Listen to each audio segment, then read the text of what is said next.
श्रम का संदेशो लाई भोर की चिड़ैया।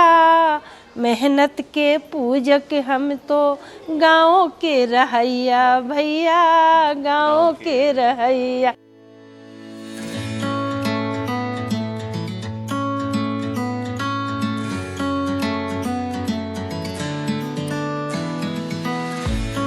मैम से मैं 2013 में जुलाई में मिला था।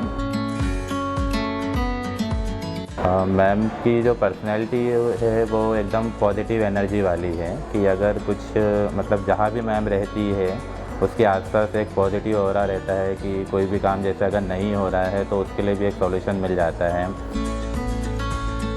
इनके अंदर विशेषता है टाइम मैनेजमेंट। टाइम मैनेजमेंट का बहुत अच्छा है। जब से हमारी मैरिज हुई, जब से मैंने देखा कि ये रात को 11 बजे सोने के बाद सुबह 5 बजे उठने की इनकी आदत है। 18 घंटे को जो अपने कामों में बांट लेती हैं, परिवार को भी समय देना है, अपने डिपार्टमेंट का काम वो करना ही, सर्विस का काम तो करना ही है, और सामाजिक काम में भी बढ़ चढ़ के भाग लेती हैं।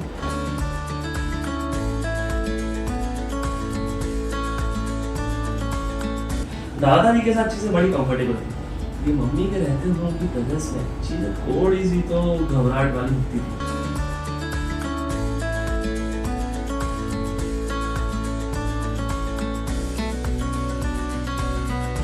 दादा दादी ऐसा प्रमुख 2 पिलर्स थे हमारे घर के, और उसके बाद मम्मी पापा और हम 4 भाई बहन। सबसे बड़ी दीदी सोलह करे थी और एक सुरभि सौम्या, वो दोनों जुड़वा है।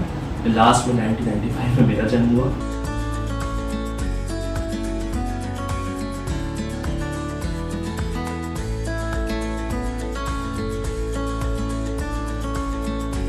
बहुत सारी MNC मल्टीनेशनल कंपनीज़ के साथ मैम ने टाइप किया, उनसे कांटेक्ट किया जहाँ बच्चों के लिए वो लोग काम करते हैं, बच्चों की स्किल से रिलेटेड। तो मैम ने जब यहाँ पे 2014-15 में इंग्लिश मीडियम मैम के प्रयासों से शुरू हुआ। फिर इनरोलमेंट जहाँ 200-250 इनरोलमेंट था स्कूल का, वो अभी 1300-1400 तक पहुँच गया है। तो बच्चों की पढ़ाई में भी बहुत रुचि ली है। 17 फरवरी सन 1986 को पहली बार भोपाल में मिले थे। तो हम लोग भोपाल में रहते थे, हमारा परिवार भोपाल में रहता था, लेकिन ये लोग इनका परिवार, मैडम का परिवार पूरा भोपाल आया। और हमारे जो सारे साल हैं उनके दोस्त के यहाँ हमारे पहली मुलाकात हुई थी 17 फरवरी को, और हम लोगों को 5 मिनट बोलने का मौका मिला था, एक दूसरे से बात की थी।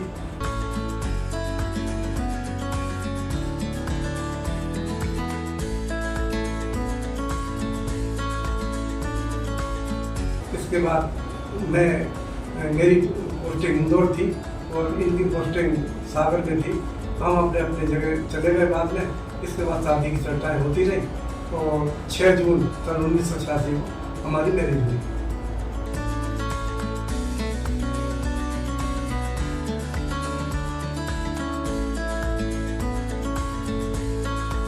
तीस साल तक काम करने के बाद करीब इनको सम्मान भी मिलना शुरू हुए, इनको अवार्ड भी मिलना शुरू हुए। हालांकि काम तो नहीं लगा था, 30 साल से कर रहे थे। ऐसे ही जब मैं कहीं मेस में खाना खाने गया तो मेरा एक दोस्त आया, जो मेरा बड़ा खास दोस्त है। वो मेरे पास आता है कि क्या आंटी है, तो क्या हुआ भाई, देख मोदी जी ने कुछ लिखा है, ट्वीट किया है, और हम सभी Narendra Modi ji like in capacity of prime minister उनको फॉलो करते थे ट्विटर पे कि वो क्या ट्वीट कर रहे हैं। और जब उसने मुझे दिखाया तो मैंने नीचे की बातें पढ़ी। तो principal of government girls higher secondary school Jahangirabad has won some national teachers award.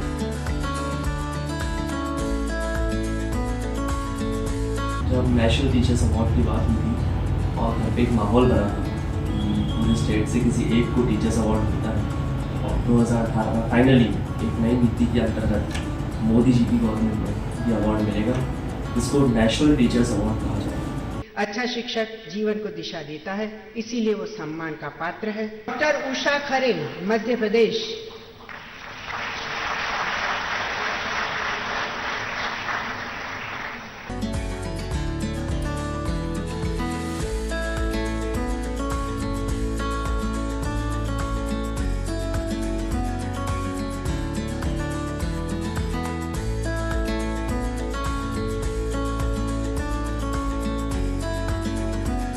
बच्चों के digital education, robotics, innovation, science के लिए, फिर सेल्फ डिफेंस, स्पोर्ट्स, इन सब के ऊपर मैम ने ध्यान दिया। तो वहाँ से फिर ये हुआ कि बच्चे नेशनल इंटरनेशनल लेवल पे भी अपना परचम लहरा रहे हैं, स्पोर्ट्स में इंडिया को रिप्रेजेंट कर रहे हैं, स्कूल का नाम बढ़ा रहे हैं। सच में कौन बनेगा करोड़पति जिसको हम बचपन से देख रहे हैं, वहाँ की फ्राइडे स्पेशल एपिसोड में जब कोई सेलिब्रिटी को बुलाया जाता है तो साथ में कंपनी करने के लिए हॉट सीट पे डॉक्टर उषा खरे का चयन हुआ था, वो भी सेंट्रल गवर्नमेंट की लिस्ट से। मेरा पढ़ने में इंटरेस्ट नहीं था, पर पढ़ाने का जो इनका तरीका होता था वो इतना नेचुरल और इतना टचिंग होता था कि आदमी ना चाहते हुए भी सीख जाता था। और उसी का नतीजा है कि मैं मध्य प्रदेश की पहली महिला फिंगरप्रिंट एक्सपर्ट। देवी और सज्जनों, हमारी आज की पहली कर्मवीर को नेशनल टीचर अवार्ड और 2 बार Madhya Pradesh state government award से सम्मानित किया जा चुका है, और वो है government girls higher secondary school Jahangirabad Madhya Pradesh की प्रिंसिपल डॉक्टर उषा खरे जी। मैं अभिनंदन करता हूं और तालियों के साथ उनका स्वागत करता हूं।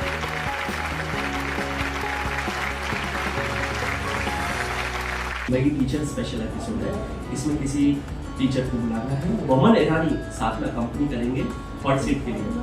नहीं, घर का माहौल एकदम डिफरेंट था, उसको जितना डाइजेस्ट करने में थोड़ा समय लगा, उसको एसिमुलेट ही नहीं हो रही थी चीज़ें बॉडी में कि ये ऐसे कैसे हो सकता है। एक नॉर्मल मिडिल क्लास फैमिली में ऐसा फोन आना, वो भी कंटेस्टेंट की तरह नहीं, कर्मवीर की तरह जाना, वो अपने आप में बहुत खुशी की बात है।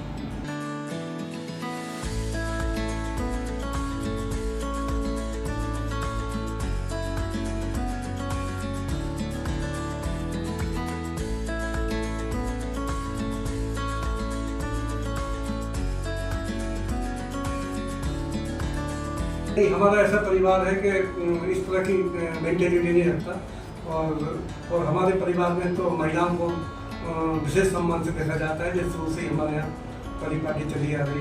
तो मैडम भी अच्छे विचारों की थी, व्यवहार कुशल थी, मेहनती थी, तो इनका प्रभाव भी हमारे परिवार के ऊपर बहुत अच्छा पड़ा, और इन्होंने सब अच्छे से सबको टेकअप किए, और पूरी जिंदगी भर हमारी बहुत अच्छी चलती चली आ रही।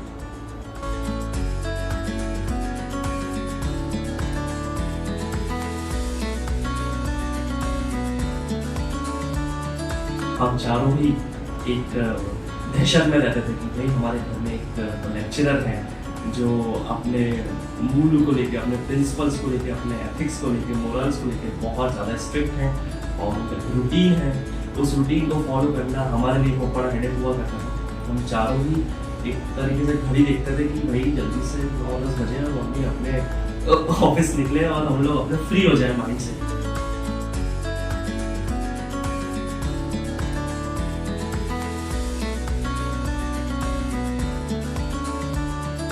हाँ, रिटायरमेंट के बाद तो क्या है, मैडम तो चुपचाप बैठने नहीं वाली हैं। इनको तो लगातार सामाजिक कार्य, पारिवारिक कार्य के साथ साथ और देश के लिए काम कुछ करना है, तो इनका जुनूनी महिला है, ये तो कुछ ना कुछ करती रहेंगी, ये घर में बैठने वाली महिला नहीं है। तो आगे की रणनीति क्या होगी ये तो समय बताएगा, लेकिन ये पक्का है ये कुछ ना कुछ करेंगे।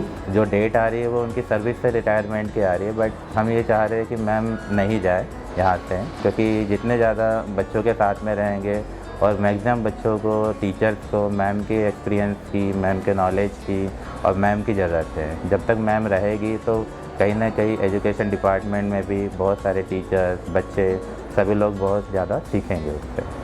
तो जहाँ तक मेरे ख्याल से कि मैम को रिटायरमेंट नहीं लेना चाहिए, अगर डिपार्टमेंट बढ़ा सकता है तो उनको और एक्सटेंशन मिलना चाहिए।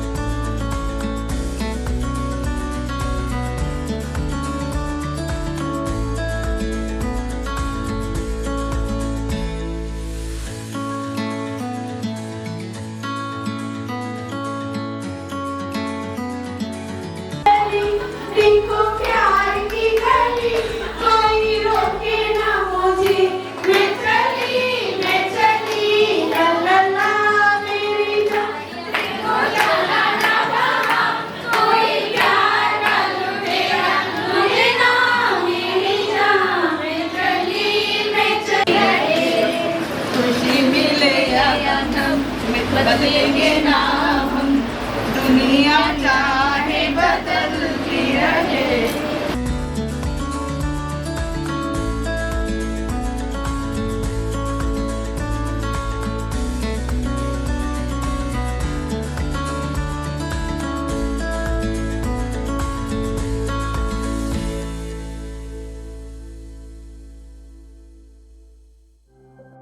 अभी ना पूछो हमसे कि मंजिल कहाँ है, अभी तो हमने चलने का सिर्फ इरादा किया है। ना हारे हैं ना हारेंगे, ये किसी और से नहीं अपने आप से वादा किया है।